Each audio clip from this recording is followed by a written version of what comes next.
Olá, eu sou a professora Simone Brandão, sou docente da UFRB e eu vou acompanhar vocês no componente curricular Diversidade e Direitos Humanos do curso de especialização em Inclusão e Diversidade na Educação.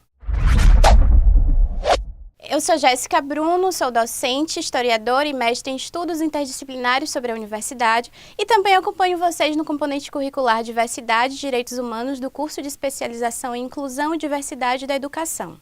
Nessa aula, nós vamos falar sobre os conceitos de diversidade, diferença e direitos humanos. Quando pensamos em diversidade, a gente pode imaginar muitas coisas, porque ela é muito ampla e abrange inúmeros marcadores de diferença, como raça, gênero, sexualidade, classe social, geração, capacitismo. E como não é possível a gente tratar de todos esses marcadores nesse componente, eu optei por trazer para o nosso curso a diversidade de gêneros, sexualidades, raça e etnia, que são marcadores da diferença que estruturam as relações de forma muito intensa, especialmente nos ambientes escolares. Mas a gente vai falar deles em outros momentos. Nessa videoaula, nós vamos tratar dos conceitos de direitos humanos e diversidade trabalhados na primeira semana do curso. Eles são extremamente importantes quando a gente pensa no campo da educação, porque o ambiente escolar é também um espaço onde as diversidades estão presentes. E garantir o direito à diferença com equidade é, para além de uma questão de direitos humanos, um desafio pedagógico e político quando se quer uma escola que tenha como objetivos não apenas o processo educativo, mas a socialização e a formação de cidadãos críticos e emancipados.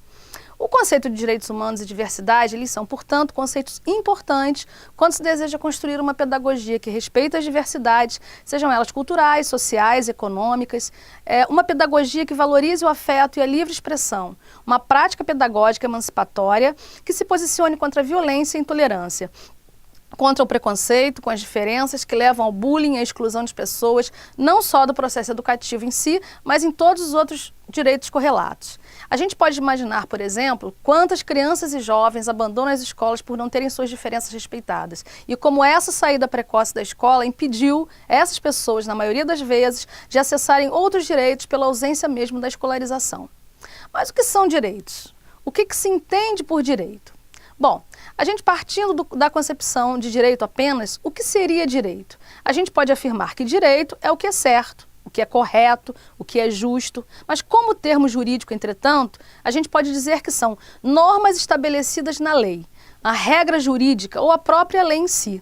Também pode ser entendida como um conjunto de normas da vida em sociedade que buscam expressar e alcançar um ideal de justiça, traçando as fronteiras do ilegal e do obrigatório. Por exemplo, a gente pode citar o direito penal, né? Ou ainda aquilo que é facultado ao indivíduo ou a um grupo de indivíduos por força de leis ou de costumes. Por exemplo, as comunidades que possuem seus próprios códigos do que é permitido e do que não é permitido. Então, o direito ele vai representar um ordenamento da vida em sociedade. Ele é um conjunto de leis que regulam a vida em sociedade. Partindo desses entendimentos de direito, o que seriam então os direitos humanos? Para a gente compreender um conceito como direitos humanos, é importante que a gente resgate as raízes da sua concepção, conhecer as suas origens. E aí a gente vai entender que os direitos humanos são construídos a partir de experiências históricas concretas.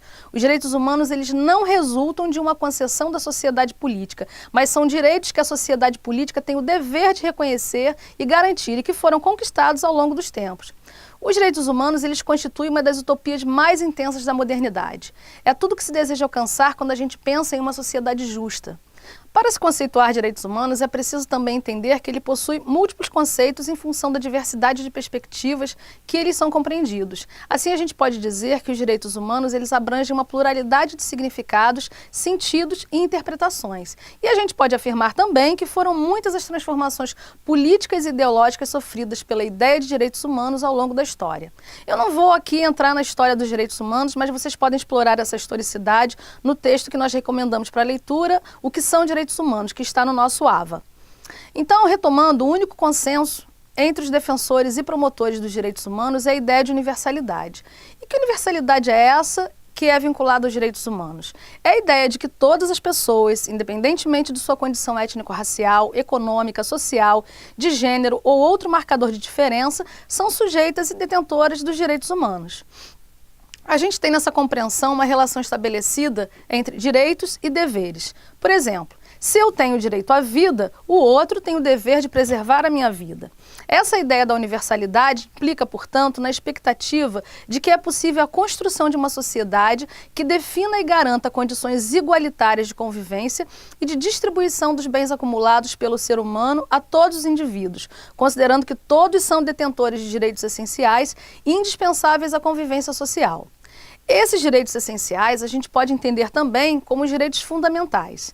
Na verdade, os direitos fundamentais do cidadão são os descritos no artigo 5º da Constituição Federal da República Federativa do Brasil, que diz assim: artigo 5º, todos são iguais perante a lei, sem distinção de qualquer natureza. Então a gente pode dizer que os direitos humanos eles são fundamentais e inalienáveis, porque eles comportam os pressupostos necessários para que todos e todas possam ter uma vida digna. No entanto, a gente sabe que essa universalidade ela não é atingida e que em nossa sociedade as diferenças são hierarquizadas e normatizadas, criando clivagens que darão acesso aos direitos ou não, a depender da classe que o indivíduo pertence. Daí vermos como pessoas negras, pobres, mulheres, população LGBT, pessoas com deficiência são excluídas socialmente e não possuem o mesmo acesso a direitos que homens brancos, ricos, heterossexuais e pessoas sem deficiência. Então, os direitos são marcadores dessas exclusões e expressam um marco ético-político que serve de crítica e orientação em relação às diferentes práticas sociais, inclusive a educativa, na luta nunca acabada por uma ordem social mais justa e livre. É como se eles fossem, então, parâmetros para essa ordem social justa e livre, porque historicamente a gente vai ver que os direitos humanos eles surgem a partir de lutas travadas entre grupos com interesses antagônicos. É a partir dessas lutas que outros direitos vão sendo conquistados e a concepção de direitos humanos vai sendo transformada. Essas lutas não são só responsáveis pelo surgimento dos direitos, como também pela ampliação de outros, e em geral são impulsionadas pelas situações de opressão, submissão e de violações. Por exemplo, a gente tem a Lei Maria da Penha, a Lei do Feminicídio, que surgiram em função das violências e opressões contra as mulheres, a lei que surge para criminalizar o racismo, a Lei 10.639, que tornou obrigatório no país o ensino de história e de cultura africana e afro-brasileira nas escolas em sua totalidade, que foi uma forma de reconhecer a história e a cultura negra como um conhecimento não mais inferior. Ou seja, os direitos humanos eles surgem ou são ampliados muitas vezes a partir do reconhecimento da ausência deles nessas situações.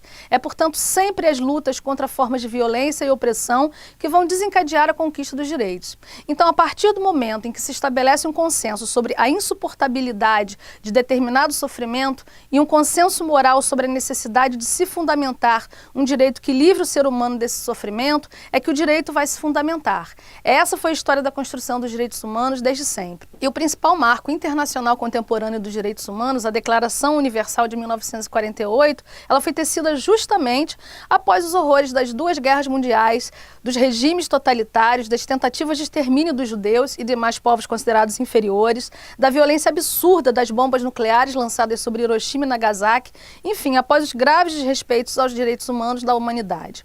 Tem um outro ponto importante que eu gostaria de trazer aqui, que é a crítica conservadora aos direitos humanos. Essa crítica ela é amplamente difundida na sociedade e ela entende os direitos humanos como privilégios legitimados oferecidos aos criminosos e demais transgressores dos códigos de conduta. Por exemplo, nas redes sociais andou circulando por aí há pouco tempo umas postagens que diziam que os presos ou os filhos de presos teriam direito a receber um valor X e que o indivíduo que é trabalhador não teria direito a nada, dentre outras coisas. Na verdade, o que existe de fato, fora essa fake news, é um benefício previdenciário chamado auxílio reclusão, que é dado aos dependentes do preso, que até um ano antes de serem presos contribuíram como qualquer trabalhador para a Previdência e que, como qualquer segurado social, independente da sua situação criminal, e aí é o princípio da universalidade dos direitos, tem direito a esse benefício. Então, quando não se entende os direitos como universais, tende-se a interpretá-los como privilégios e agir para garantir privilégios ou negar os direitos que se entende como privilégios. Essa é a lógica que os segmentos mais conservadores têm dos direitos humanos, que tais direitos seriam apenas para humanos considerados direitos e não para todos os seres humanos. A partir dessa compreensão, o próprio Estado viola os direitos quando age de forma discricionária e nega determinados direitos a determinadas parcelas da população. A gente pode dizer, portanto, que os direitos são concebidos sob a influência de valores hegemônicos historicamente determinados e, por isso, para discuti-los é importante contextualizá-los. Alguns direitos existentes hoje, anteriormente, não eram entendidos como direitos, e hoje o são, embora nem sempre, por serem direitos, são respeitados, como é o caso da tortura. E é também na percepção da insuportabilidade de determinado sofrimento que se consagram valores, que vão gerar pactos, depois recomendações dentro da nação e, por fim, leis que irão se posicionar quanto ao sofrimento em relação à penúria, miséria, indigência, às discriminações, à tortura, dentre outras situações, consagrando assim direitos em leis. Um exemplo disso é a Lei Maria da Penha. Mas a gente só tem o consenso na proteção de determinados direitos quando se cria uma consciência moral sobre aquela questão, quando há a consciência do estado de sofrimento na condição de não se ter aquele direito. Um exemplo disso são os direitos LGBTs. A gente só vai ter a garantia desses direitos quando a gente entender, por exemplo, que a população LGBT, ela luta pelo direito à vida, né? Quando houver um consenso moral de que essas pessoas estão tendo o direito à vida ceifados e que para que haja uma correção dessa exclusão de direitos é necessário que se criminalize, por exemplo, a morte a essas pessoas. Mas mesmo estando estabelecidos, os direitos podem ter sua efetividade comprometida quando são alvo de discriminação, preconceito e perseguições. Por exemplo, o direito à liberdade de expressão e do pensamento no período da ditadura. Então, os juízos de valor também interferem na discussão dos direitos humanos, porque muitas vezes são formados a partir de uma visão acrítica, e são esses juízos que vão influenciar na avaliação do que deve se constituir em direito e quem são os merecedores de direitos. Por exemplo, a redução da maioridade penal e a criminalização da homofobia. Então, a gente pode dizer que os direitos humanos se constituem historicamente a partir da luta de grupos com interesses antagônicos, que são projetos societários diferentes em disputa. É uma luta pela participação dos indivíduos nas decisões na esfera pública. E essa participação dos indivíduos nas decisões na esfera pública, a gente pode chamar de cidadania, de democracia, que estão organicamente ligados aos direitos humanos. Então, diante de tudo que a gente já refletiu até aqui, a gente pode dizer que os direitos humanos são padrões de referência na vida em sociedade e que também expressam e traduzem os diferentes níveis de cidadania e não são os direitos dos humanos direitos, mas todos os direitos de todo ser humano. Isso é universalidade. Os direitos humanos buscam, na verdade, defender a pessoa humana não de um indivíduo qualquer isolado, mas do exercício abusivo do poder, principalmente das instituições do poder público, econômico, social e cultural. Quando se fala que os direitos humanos defendem os bandidos e não a polícia, na verdade essa visão acrítica não percebe que o foco dos direitos humanos aí é a relação de conflito que se dá entre a pessoa humana considerada criminosa e o Estado, que é a polícia. Então, nessa relação pessoa humana e Estado, os direitos humanos vão buscar evitar abusos de poder, por exemplo, torturas, prisões ilegais do Estado com essa pessoa humana, mesmo que essa pessoa humana seja considerada uma criminosa. A gente tem, então, uma questão de direitos humanos quando há uma relação de poder que gera desigualdade e discriminação, e a parte vulnerabilizada é discriminada, submetida, subjugada, forçada abusivamente aos interesses da vontade de outra pessoa.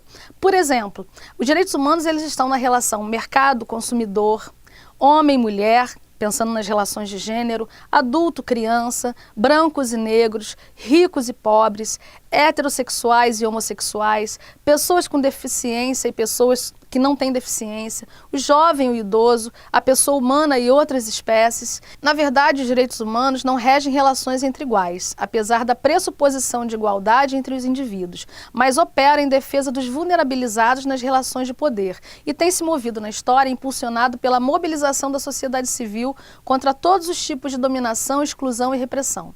A Constituição Federal de 1988, que contou com destacada participação social, incorpora diversas bandeiras tradicionais dos direitos humanos, principalmente no campo das liberdades civis e políticas. Contudo, no que se refere à dimensão social e econômica, mesmo que significando um avanço em relação ao passado, possui muitas limitações que não podem deixar de ser pensadas como uma manutenção do status quo, marcando a divisão social que caracteriza o país e a imposição dos interesses dominantes. É justamente nessa dimensão que residem os principais obstáculos à construção e incorporação dos direitos humanos na vida social brasileira.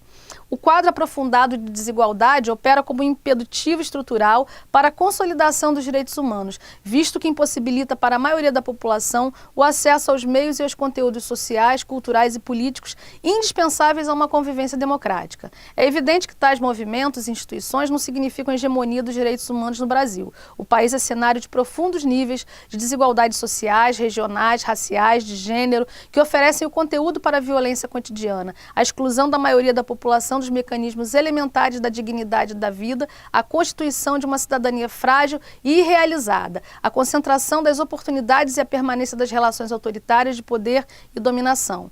Diante desse contexto, qualquer luta por direitos humanos parece reduzida e insuficiente, mas abrir mão dos mesmos implica abandono de qualquer pretensão à construção de uma sociedade mais igualitária e democrática. Um permanente desafio para a reflexão sociológica. Nesse sentido, os direitos humanos constituem uma referência fundamental para análise e ação. Ao contrário do que muitas pessoas pensam, diversidade e diferença não são sinônimos. A diversidade e a diferença são concepções amplamente discutidas na modernidade. Seu significado ganha diferentes visões de acordo com os sentidos que se quer atribuir a elas. São conceitos que mudam a partir do contexto e dos interesses sociais, políticos e históricos do momento. A sociedade adota historicamente tipos ideais de seres humanos, com parâmetros físicos, psicológicos e de atitudes a serem seguidas e exercitadas. A partir da metade dos anos 70, se generalizou em ritmo acelerado a consciência de que os seres humanos são diferentes, com direito à diferença entendido como pessoal e coletivo, o que acaba por possibilitar entendimentos equivocados e por vezes diferentes. A atualidade traz uma necessidade em afirmar as diferenças entre grupos sem que a defesa de uma igualdade real subsidie tal ação, caminhando assim para a construção de abismos entre categorias de excluídos, quando diferenças servem como palco para as desigualdades sociais, econômicas, culturais, religiosas e de gênero.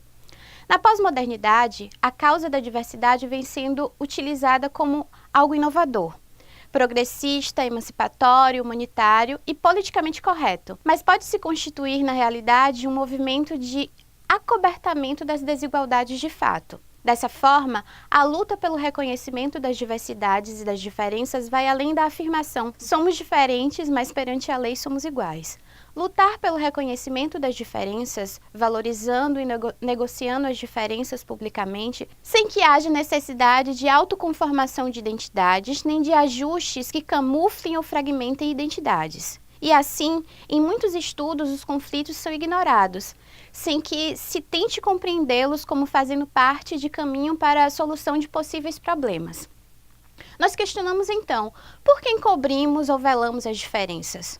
Por que se mantêm as discussões sobre as diferenças buscando minimizá-las ou mesmo não reconhecê-las como tal? É necessário redirecionar nosso olhar, pensando e refletindo sobre diversidade não como antônimo de homogeneidade, mas diversidade como multiplicidade de culturas, buscando ver através dos nomes, das coisas e dos conceitos as ideias que englobam a sua riqueza de significados. Sob essa égide, a diversidade se insere em algo maior, em um complexo de significados, crenças e valores que nos constituem e norteiam os pensamentos, discursos e verdades sociais. Um dos textos que utilizamos na nossa primeira semana de curso foi o texto A Diferença e a Diversidade na Educação, que compõe o dossiê Relações Raciais e Ações Afirmativas da Revista Contemporânea. Com esse texto, podemos compreender a maneira pela qual os conceitos de diversidade e diferença têm sido utilizados no debate contemporâneo brasileiro em educação. As autoras apontam para um processo ao qual denominam por ascensão da diversidade, como um tema em disputa por correntes teóricas e na realidade social. Revelam que, de alguma forma, passamos por um processo de absorção ou resposta ao agravamento dos conflitos entre grupos sociais de diferentes culturas, etnias e raças e de acolhida às ações, demandas e discursos dos movimentos sociais, negro, feminista, indígena, homossexual, entre outros, que reivindicam há algumas décadas o reconhecimento e a inserção social e política dos particularismos étnico-raciais e culturais no interior do quadro nacional, especialmente nas políticas educacionais. também afirmam que a educação voltada para a incorporação da diversidade cultural no cotidiano pedagógico tem emergido em debate e discussões nacionais e internacionais, buscando questionar pressupostos teóricos e implicações pedagógicas e curriculares de uma educação voltada à valorização da identidade múltipla no âmbito da educação formal. As diferenças e as diversidades também estão presentes no campo entre aqueles que supõem que o diálogo entre os diferentes grupos é possível. Considerando esta análise de maneira simplificada e inicial, é possível identificar nessas matrizes que a diversidade tem um caráter universal, pois é uma síntese que totaliza as diferenças. Ou seja, as diferenças e as diversidades se configuram como cultura que, por esta via, podem então ser trocadas. Portanto, a utilização indiscriminada da palavra diferença e diversidade tem servido muito mais para o esvaziamento político e social do que significa a diferença e a diversidade, utilizados como sinônimos, e para o apaziguamento das relações sociais. Falar de diversidade, quase como o mesmo que falar da diferença, produz o esvaziamento da diferença, pois tem por objetivo retirar a diferença da diversidade, ou seja, homogeneizar essas diferenças, camuflando sobre o manto da diversidade de forma a neutralizar sua potência, sob o risco mesmo de pulverizá-las e cooptá-las, destituindo-as de suas singularidades. A diversidade, portanto, tem se caracterizado como uma política universalista de maneira a contemplar o todo. Todas as formas culturais, todas as culturas, como se pudessem ser dialogadas, trocadas. A diversidade é, portanto, o campo esvaziado das diferenças.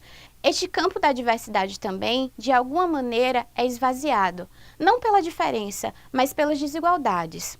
Há desigualdades irreconciliáveis, seja de poder, seja de classe social, mas isso é obscurecido pelo discurso da diversidade. E com isso, há algumas maneiras de esvaziar aquilo que são diferenças, que é o contrário da construção identitária, pois cabe às diferenças rasurá-las. Em relação à diversidade, se supõe que a troca se realiza entre homens livres e iguais, o que sabemos não existe. Uma referência clássica para compreendermos diferença e seus conflitos é Pode um Subalterno Falar?, publicado em 1985 pela indiana e radicada nos Estados Unidos, Gayatri Spivak. É consenso entre os leitores de Spivak que quando a autora responde negativamente à pergunta se pode o subalterno falar, não se trata de uma alusão à capacidade física da fala, tampouco à capacidade intelectual de articular um discurso. A resposta não deve ser tomada no sentido literal. Trata-se de uma alusão à impossibilidade de forjar espaços de enunciação a partir dos quais um subalterno possa se expressar e ser ouvido como sujeito. É claro que o subalterno fala, fisicamente, contudo sua fala não adquire status dialógico. Isso é, o subalterno não é um sujeito que ocupa uma posição discursiva desde a qual pode falar ou responder.